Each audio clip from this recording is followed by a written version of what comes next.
to be a writer was to engage in the most dangerous profession. And writers were denounced, sent to the gulag, driven to suicide, and were executed. Even writing for oneself was dangerous.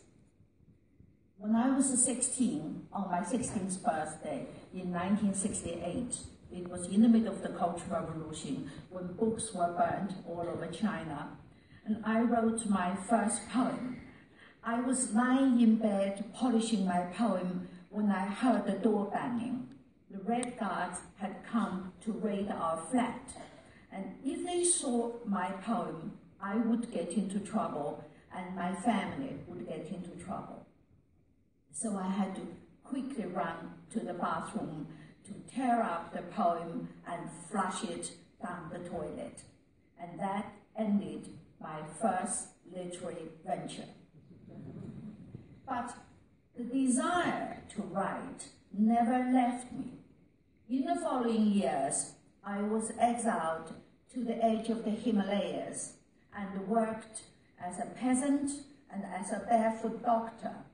A barefoot doctor was a doctor without any training, because Mao said, the more books you read, the more stupid you become. And so that became the guideline for health and education. And later, I became a steel worker and an electrician. When I was spreading manure in the paddy fields, and when I was checking electricity supplies on top of the electricity poles, I was always writing in my head with an invisible pen. But I couldn't put pen to paper. And in 1976, Mao died and China began to change. And in 1978, I managed to leave China and went to Britain. And I was in a world where I could write, but for 10 years, I couldn't write. And the reason was that to write would be for me to look inward and backward into a past I wanted to forget all about. My father died in the Cultural Revolution of a tragic and premature death, and my grandmother died of a very sad death in the Cultural Revolution. And these deaths were the most painful spots in my heart, and I just wanted to forget all about them and to soak myself up in this new world that was Britain, which was like Mars in those days to me.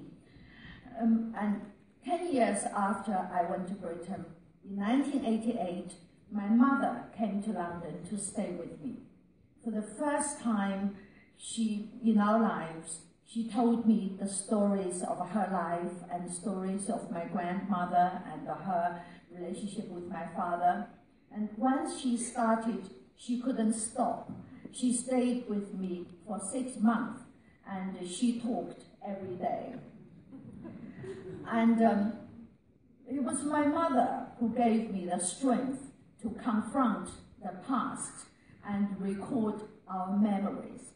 When I was listening to my mother, I kept saying to myself, I've got to write all this down. And then I realized how much I wanted to be a writer and how much I had always wanted to be a writer. And that after my mother left, I sat down and transcribed her tapes and started writing Wild Swans.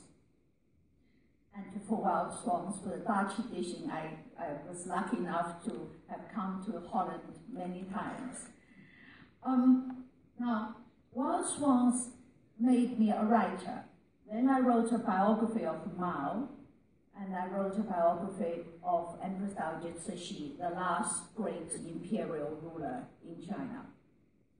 All my books are banned in China, and I'm a persona non grata, and my name and the names of my books are thoroughly and almost thoroughly censored on the internet. And of course, it goes without saying, like many of you perhaps in the audience, there were death threats, there were other professional hazards. But I have become a writer, and I've never regretted for one moment the route I have taken.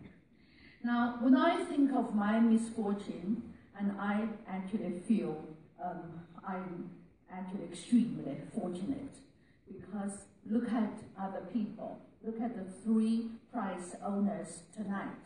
2 of them are in prison, and 1 was barred from coming here to receive his prize. So I'm going to read a poem by one of the 3 writers.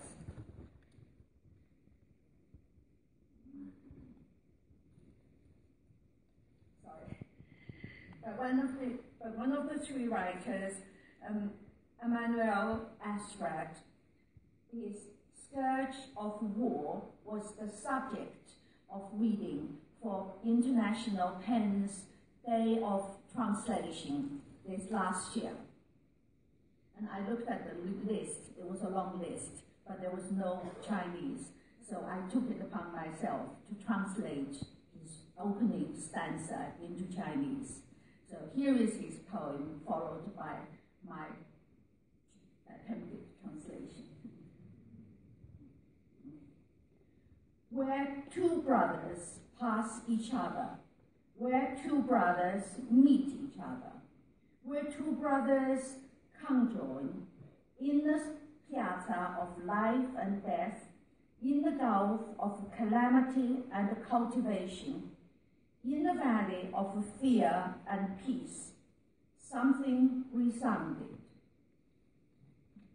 Now in Chinese. 这里是2兄弟碰面的地方，这里是2兄弟打招呼的地方，这里是2兄弟拍着彼此的肩膀说：“咱们是一家人”的地方。可是这里平川孕育生命，也种植死亡；深渊见证灾难，也目睹耕耘。安宁的峡谷，转瞬间恐惧回荡。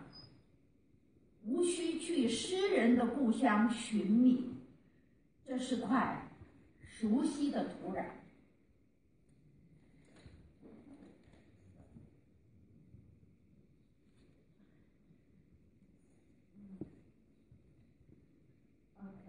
Now, I also would like to read a poem by Ashraf Fayyad, who we know this Palestinian poet who's been sentenced to death for his art.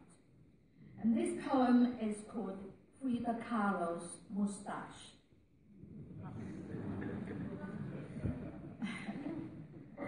What do you think of the days I spent without you?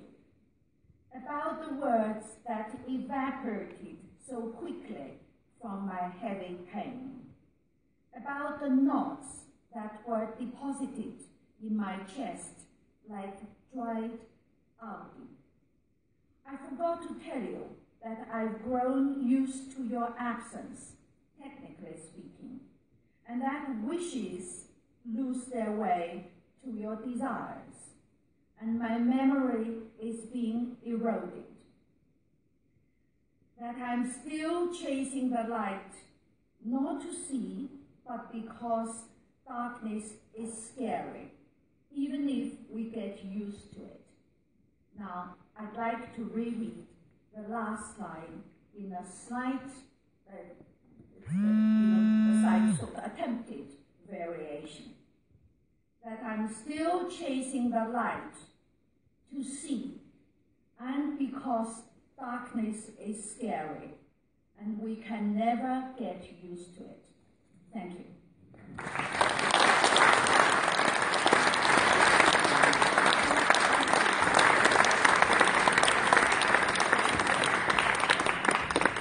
Thank you very much, Jung Chang.